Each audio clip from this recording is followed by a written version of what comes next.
صلى على نبي محمد. أحب أفكرك في البداية بإنك ممكن تنضم لسيرفر ديسكورد، يعني تشارك الحاجات اللي أنت بتتعلمها بقى في الكورس والكلام ده. ولو حد عايز مساعدة، لو أنت يعني عارف اوريدي، فأنت ممكن تساعد أي حد مثلا محتاج مساعدة أو عنده مشكلة، أو ممكن تشارك مشروعك مع الناس تانيين وتشوف آرائهم، أو حتى بس تتكلم وتدردش مع الأعضاء التانيين. أحب أفكرك إنك لازم تكون فاهم كل حاجة إحنا شرحناها الفيديو اللي فات، لأنه تقريبا كل حاجة النهاردة معتمدة على اللي اتشرح في الفيديو اللي فات. صلى على النبي محمد عليه الصلاة والسلام. الانكابسوليشن أو التغليف. فاكر عزيزي المشاهد المتغيرات اللي احنا كنا بنعرفها قبل كده في الكلاس، يعني في الفيديو اللي فات، لما كنا بنعمل سيلف دوت اسم المتغير بيساوي اسم المتغير اللي هو محطوط في الدالة بتاعت init علشان نبدأ احنا نعرف متغيرات. في عندنا مشكلة كبيرة جدا، كبيرة، وهي في الحتة دي كده. يعني بمعنى خلينا كده نروح في الكلاس في السكريبت الجميل بتاعنا، نعمل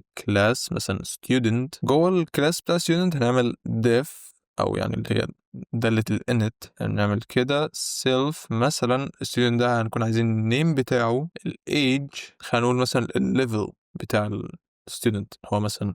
طبعا احنا هنا بنتكلم عن كوليدج ستودنت، فكوليدج ستودنت كوليدج ستودنت اللي هو يعني في الجامعة، ف level 1 2 3 4 5 7 كلام. فهنعمل كل صوت السيلف دوت نيم يساوي نيم. بنعرف عادي جدا المتغيرات وبننسبها. انا ما اعرفش بصراحة الكلمة assign بالانجليزي، انا ليه بدور معاها. المهم self دوت name بيساوي name، self دوت age هيساوي age، والself دوت level يساوي level. المشكلة بقى في الطريقة دي إن أي حد يقدر يعدل على البيانات بكل سهولة. يعني بمعنى إن المتغيرات دي سهل جدا انه يتم اختراقها وتعديلها، لانها بتكون متاحه لاي حد ان هو يعدل عليها. بمعنى ان احنا لو جينا مثلا عملنا object student 1 يساوي student، وندي مثلا name هيكون احمد، يعني يكون age هيكون 18، يعني يكون level ندي 1. تمام. الفكره بقى ان احنا ممكن بعدين نعدل الحاجات دي. ممكن نعمل student 1 دوت نيم هيساوي مثلا علي، يعني يكون. وكده احنا هنعدل عادي جدا. لو جينا بعدين طبعنا قيمه الستودنت دوت نيم هتلاقيه ان هو طلعت عالي. طبعا حد هيقول لي طب ايه المشكله في كده؟ المشكله في كده ان المتغيرات دي نقدر احنا نوصل لها بسهوله ونعدلها. فهنا ممكن يحصل يعني اختراقات بشكل مش طبيعي، بتكون سهله جدا. في فرصه كبيره جدا ان يتعرض ان السكريبت يتعرض للاختراق عادي جدا. وهنا بقى اسمح لي اقدم لك انواع المتغيرات اللي انت ممكن تعملها في بايثون اصلا. يعني احنا هنا عندنا في لغات البرمجه عامه في نوعين اساسيين من المتغيرات. يعني ودي بالمناسبه حاجه انت لو كنت استخدمت مثلا سي شارب او كده كنت هتلاحظ حاجه ليها علاقه بالحوار ده. في نوعين اساسيين في لغه بايثون وفي لغات كلها عامه: المتغيرات العالميه او الجلوبال فاريبلز، والمتغيرات الخاصه او البرايفت variables. وطبعا من الاسم هتعرف ان المتغيرات العالميه هي متغيرات موجوده للعامه، واي حد يقدر ان هو يعدل عليها بدون اي قيود او شروط. ودي بالمناسبه اللي احنا كنا بنستخدمها في السكريبت بتاعنا، او يعني اللي هي العاديه دي كده. اما بقى المتغيرات الخاصه فدي بتتطلب شروط معينه علشان تقدر تعدل عليها. يعني مش زي المتغيرات العالمية. انت ممكن بكل بساطة تاخد المتغير وتعرضه وتغير في قيمته وكل الكلام ده، ولكن الخاصة ما تقدرش تعمل الكلام ده كله الا بقى بطرق تانية. المهم يعني مش بنفس الطريقة بتاعت العالمية. فالخاصة بتتطلب شروط معينة علشان تقدر تعدل عليها، او حتى علشان تشوف القيمة بتاعت المتغير، ومش اي حد يقدر ان هو يعدلها. دي حتى ساعات بتوصل ان المتغير ما بيكونش قابل للتعديل اصلا. يعني المتغير خلاص ما عادش ينفع ان هو يتعدل تاني. طبعا اللي دارس سي بلس بلس فهو عارف الحته في نوع متغير اسمه ستاتيك، وده لما بتعرفه بيكون ثابت والكلام ده.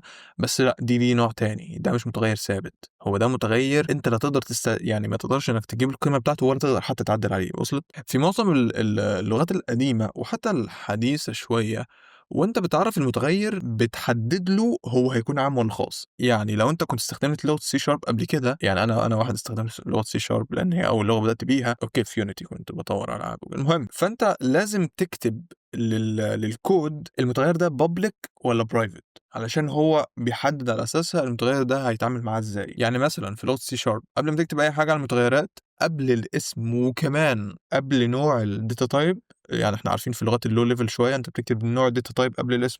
انت قبل كل الحاجات دي انت بتكتب بابليك او برايفت، علشان اللغه طبعا تعرف انت عايز المتغير ده عالمي ولا خاص. ولكن بقى في لغه بايثون الموضوع مختلف. شويتين بصراحة. يعني أول حاجة وهي إن بايثون فيه 3 أنواع مش نوعين من المتغيرات: public، private يعني العاديين بتوعنا، وprotected. public وprivate عارفينهم. إيه بقى protected دي؟ protected هي نوع متغير بيسمح عادي جدًا إنك توصل للقيمة بتاعته وتعرفها كام. يعني ممكن نستدعي المتغير ونعرف القيمة اللي متخزنة جواه عادي، ولكن الفكرة بقى إن هو ما بيسمحلكش إنك تعدل عليه مباشرة كده. يعني ما تقدرش تعدل عليه، ما تقدرش تغير القيمة بتاعته بشكل مباشر. يعني نقدر نقول إنه واخد من public وprivate، اللي هو حاجة في النص كده. في بايثون بقى علشان تحدد نوع المتغير فأنت عندك 3 طرق. منطقي 3 أنواع متغيرات ف3 طرق. هاشتاج بديهيات. أول طريقة وهي إنك تكتب اسم المتغير عادي خالص. يعني لو أنت مثلًا بتيجي تعرف مثلًا variable 1 بتدّي له مثلًا قيمة عادي جدًا، بتكتب اسم المتغير بدون أي حاجة بس كده. ده كده يعتبر public، أنا أقدر أستخدمه في أي حتة وأقدر إن أنا أستدعيه وبلا، بلا، بلا كل الكلام ده. لو أنا بقى عايز أخلّيه protected أو يعني اللي هو النوع التالت أو اللي هو هنا هيكون التاني، فأنت بكل بساطة قبل اسم المتغير بتعمل حاجة واحدة بس، وهي إنك بتعمل underscore. لمّا أنت تعمل underscore للمتغير فأنت كده بتقول له إن ده كده المتغير اللي جاي ده هيكون protected، اللي هو النوع التاني. النوع التالت أو اللي هو الprivate، أنت بكل بساطة بدل ما بتعمل underscore بتعمل double underscore، يعني بتعمل 2 underscore. فالموضوع سهل جدًا. لو أنت عايز تعمل متغير public فبتكتب اسمه بس، الاسم المتغير على طول وبتدّي له قيمة. عايز تخلّيه protected اللي هو حاجة في النُص، بتعمل single underscore أو يعني اللي هي بتكون underscore واحدة بعدين اسم المتغير وتدّي له قيمة عادي. عايز تعمل بقى private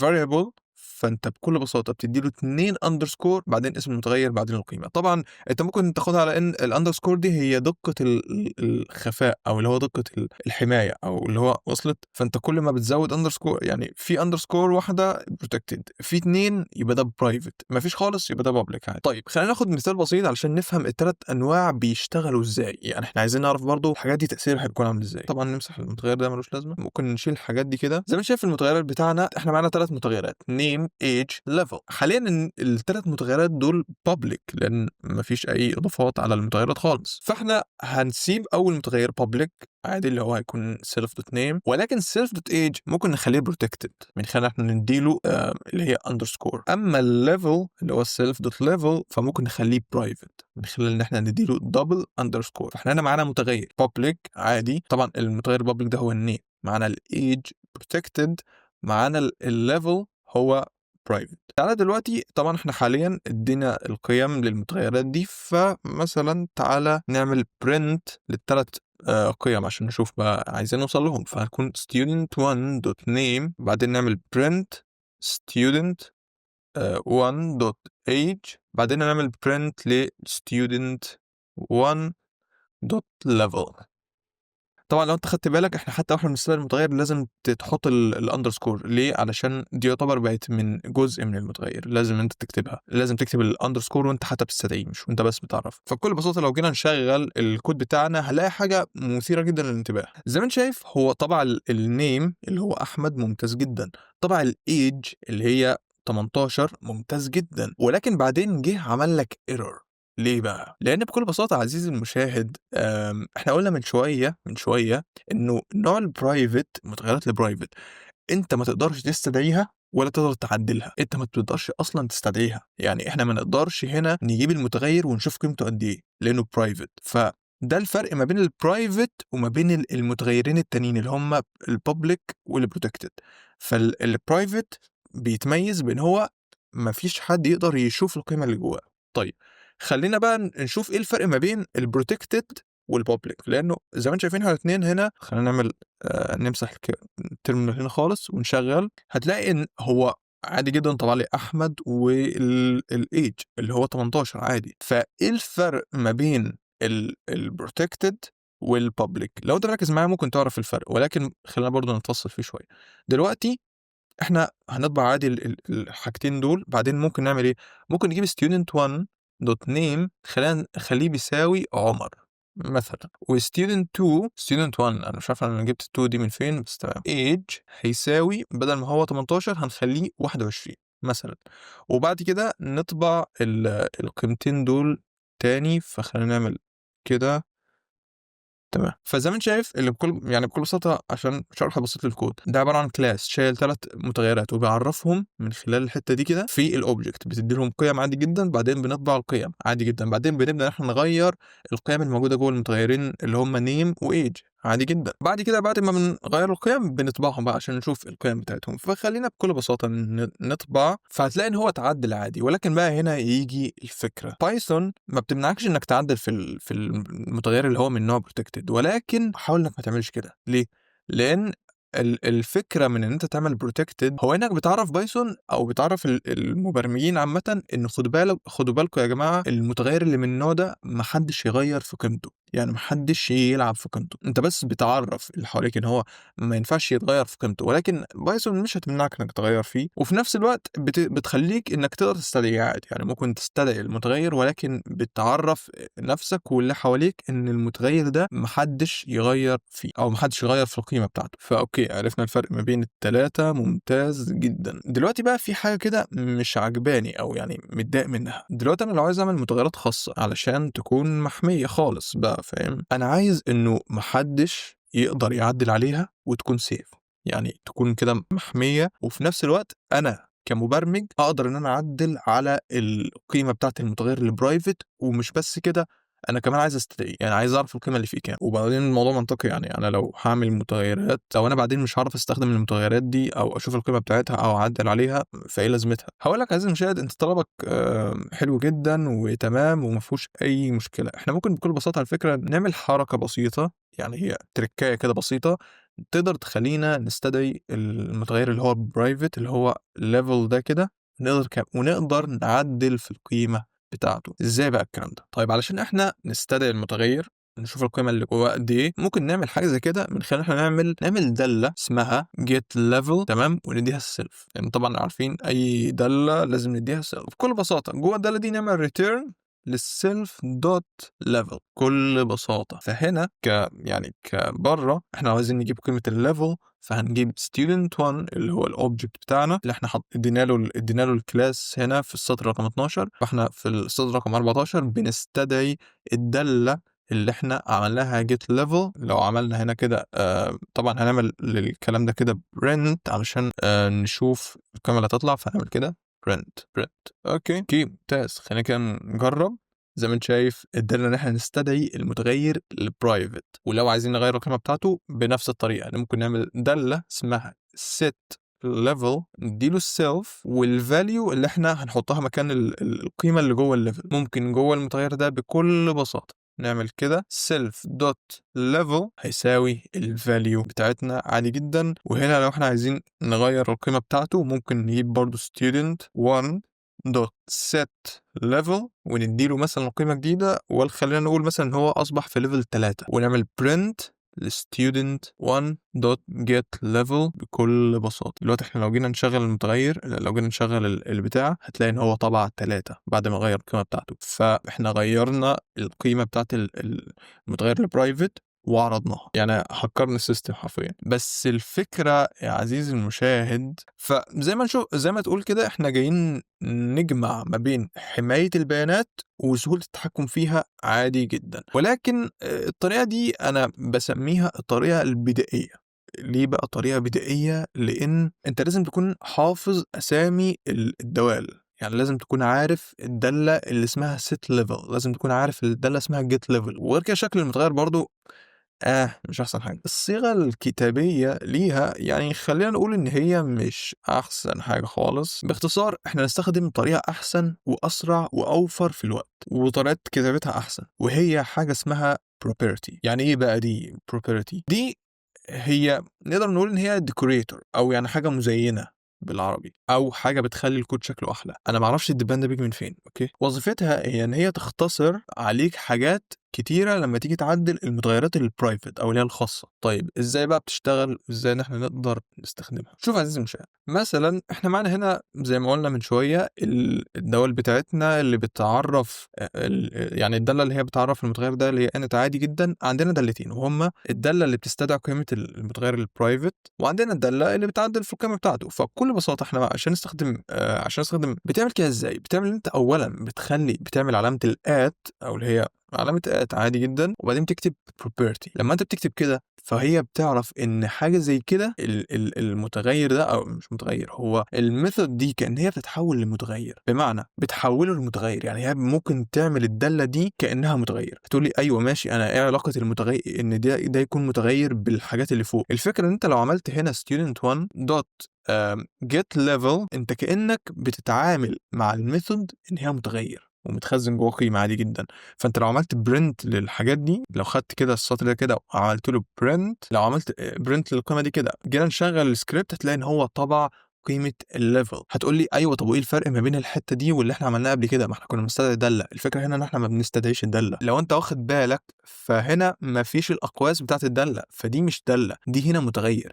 property بتخلي الدالة تتعامل كأنها متغير. أظن أنت دلوقتي فهمت احنا ممكن نعمل إيه. احنا ممكن نشيل دي كده ونغير اسمها من get level ونخليها level، بمعنى إن احنا لما بكل بساطة لما نكتب له student1 dot level، فاحنا هنا زي ما تقول كده حولنا الموضوع كله كأن احنا بنتعامل مع متغير عادي public. انت واخد بالك من الحته دي؟ يعني لو جينا دلوقتي شغلنا الكود هتلاقي ان هو طبع عادي قيمه البابليك، كأن احنا حرفيا كأن احنا بنتعامل مع متغير بابليك عادي جدا. يعني احنا في اي متغير تاني، مثلا لو عملنا print للstudent1 دوت name مثلا، هتلاقي ان احنا بنتعامل مع الليفل كأن هي نيم بالظبط، حاجه بابليك عادي. طيب ده بالنسبه لان احنا لما بنستدعي القيمه اللي هي داله الليفل. بالنسبه بقى لداله اللي هي بتغير القيمه، او اللي هي الست ليفل، اللي هي بتغير في قيمه المتغير البرايفت، علشان نعرفه انه لما بنيجي نعمل assignment او يعني نباصي قيمة للليفل ده، فبكل بساطة بنعمل هنا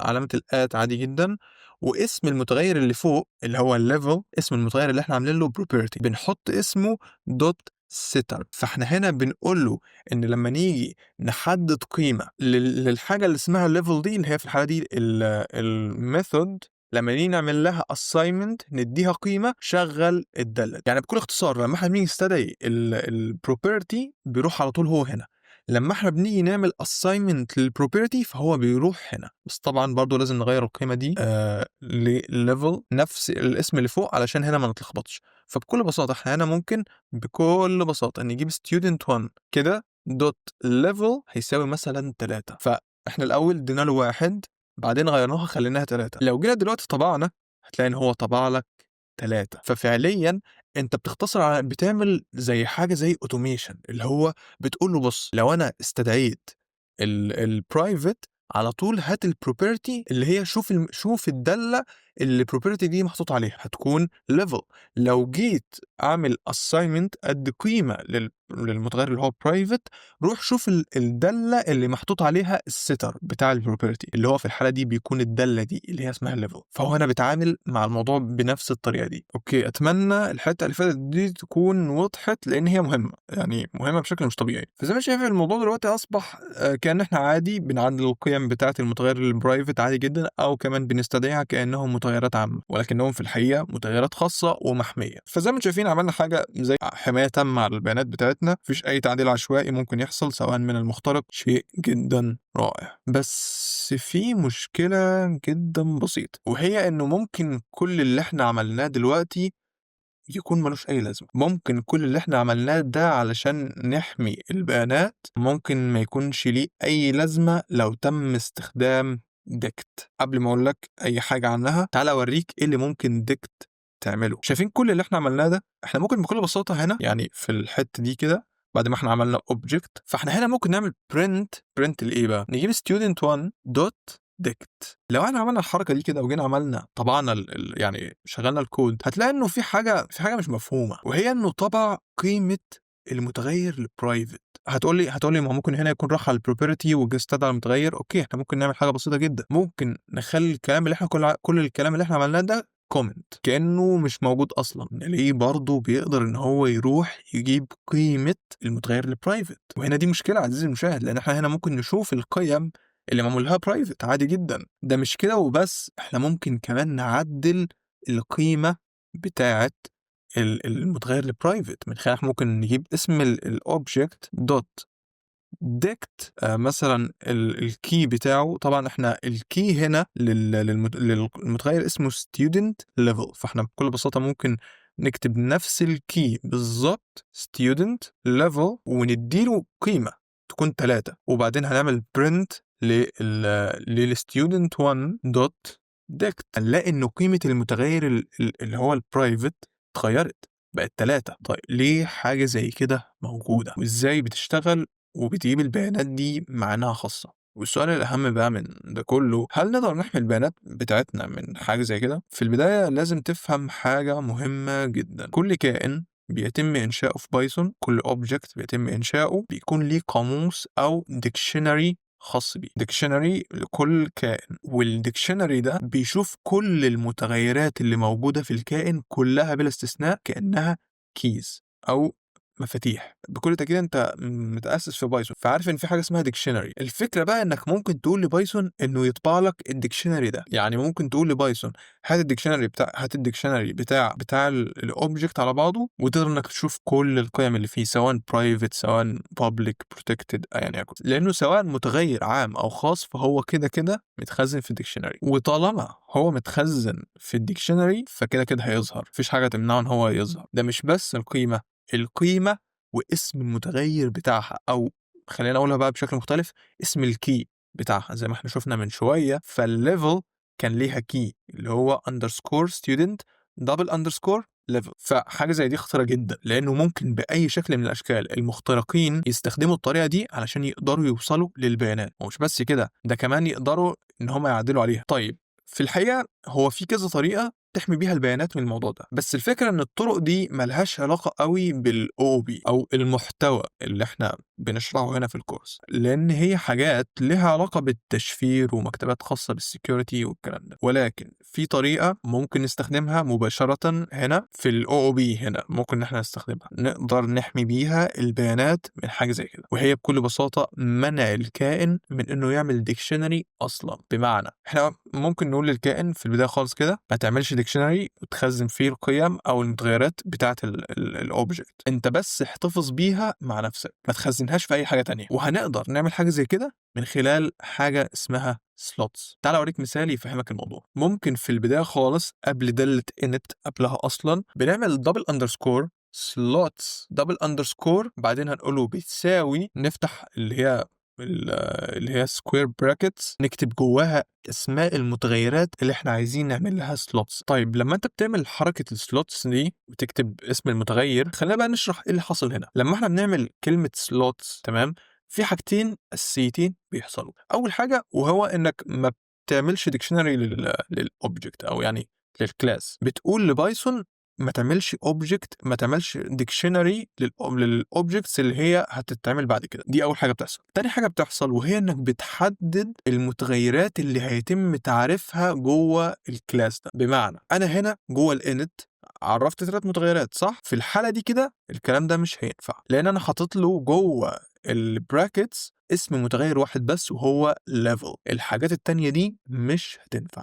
بمعنى خلينا مثلا نيجي هنا كده نشيل كل الكلام ده، عملنا student 1 اللي هو الاوبجكت عادي جدا وادينا له قيم. لو جينا دلوقتي نشغل الكود هتلاقي انه في ايرور. الايرور جه في السطر ده كده، بيقول لك ايه؟ بيقول لك ان students object has no attribute name and no dictionary. مفيش dictionary علشان يحط فيها حاجات جديدة. كأنك بكل اختصار عملت dictionary خاص بيك في الكود نفسه، مش في الميموري، مش متخزن، هو بس قدامك هنا. فبكل بساطة انت بتقول له ان عدد المتغيرات اللي مسموح بيه، او يعني المتغيرات اللي مسموح بيها تحديدا هو المتغيرات دي. فانت ممكن مثلا تكتب له الليفل وكمان تكتب له النيم. فانت هنا بتقول له امسح الديكشنري ده كده كده شيء اساسي لما سلوتس يعني بتستدعى، وبرضه بتقول له انه دي اسماء المتغيرات اللي هينفع ان هي تتعرف. دلوقتي لو كده نشغل الكود هتلاحظ انه كمان في ايرور، بس المره دي الايرور مش عند النيم، لان النيم اوريدي احنا حطيناه في السلوتس، عرفناه ان اسم المتغير ده عادي جدا حطه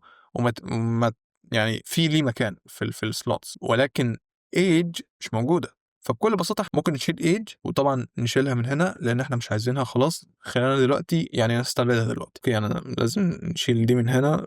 اوكي خلينا نشغل الكود. زي ما انت شايف الكود اشتغل عادي جدا من غير ما يطلع اي ايرورز، من غير ما يعمل اي حاجة.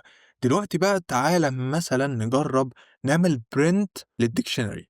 تمام، هنروح نعمل student1.ticket. اوكي، عملناها المره اللي فاتت وظهرت لنا المتغير البرايفت. دلوقتي لو جينا نشغل هتلاقي انه في ايرور ظهر، انه بيقول لك انه مفيش اصلا ديكشنري للكلاس، لان احنا استخدمنا سلوتس. فبالشكل ده الطريقه الوحيده اللي احنا ممكن نوصل بيها للمتغير فهي من خلال البروبرتي اللي احنا عملناها. طبعا بكل بساطه احنا لو مش عاملين الطريقه دي اكيد طبعا مش هنوصل للليفل، ولكن الطريقه اللي احنا عملناها دلوقتي بنمسح الديكشنري عشان يعني ما نقدرش ان احنا نوصل للمتغيرات البرايفت، وفي نفس الوقت بنقدر ان احنا كمبرمجين نعدل على القيم عادي جدا ونوصل لها ونستدعيها. فاحنا دلوقتي ممكن مثلا لو عملنا student1.level ممكن نوصل للمتغير عادي ونعرضه ان هو واحد من غير ما يكون موجود في الديكشنري. فاحنا هنا عملنا زي ما يكون حماية يعني فوق بعضيها للمتغيرات بتاعتنا. طبعا واجب التنبيه ان حاجه زي كده مش حاجه خرافيه وما فيهاش عيوب. انت لما بتستخدم سلوتس انت بتحجم نفسك بشكل مش طبيعي في موضوع اضافه المتغيرات وتعديلها كمبرمج. ده بيوفر في الاداء وبيمنع موضوع تعديل البيانات بالديكشنري. زي ما قلنا الديكشنري اصلا بيطلع له ايرور لما بيحاول ان هو يستدعيها لان هي اصلا مش موجوده، بس لازم تكون حذر وانت بتستخدمها لانه الغلطه هيكون ليها تاثير سيء جدا. يعني زي ما انت شايف انت لازم تكون محدد له بالظبط المتغيرات اللي هتكون موجوده. لو في اي حاجه